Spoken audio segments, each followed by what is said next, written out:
Bumisita sa inyong pambansang TV ngayong araw isa sa mga media analyst ng European Union Election Observer para alamin ang sistema ng mga media network sa Pilipinas. Yan ang ulat ni J.M. Peneda.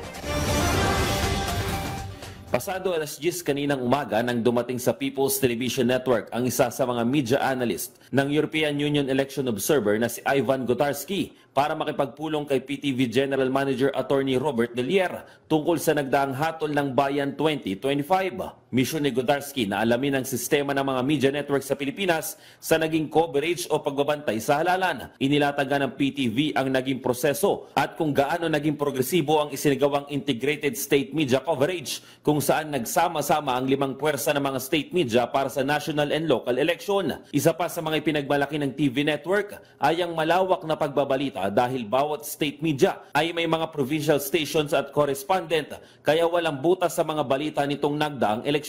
Para sa EU election observers, makakatulong ang mga ganitong impormasyon sa pagkumpleto ng mga datos sa gagawin nilang rekomendasyon at report sa nangyaring halalan. Sa ngayon, ilang mga datos na lang umano ang kailangan nila para matapos ang kanilang report. So we reflected that in our preliminary statement, and now we are in the phase of preparing the final report, which will provide with a bit more comprehensive assessment.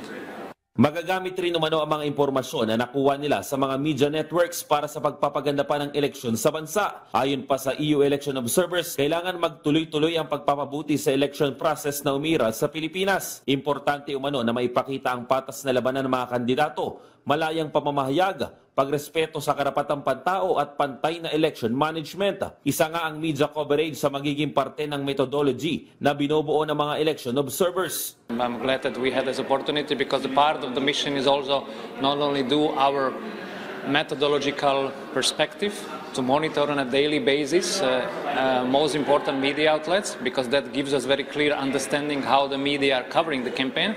But for us important is also to meet major stakeholders, professionals and interlocutors from media, civil society and others to understand the situation better.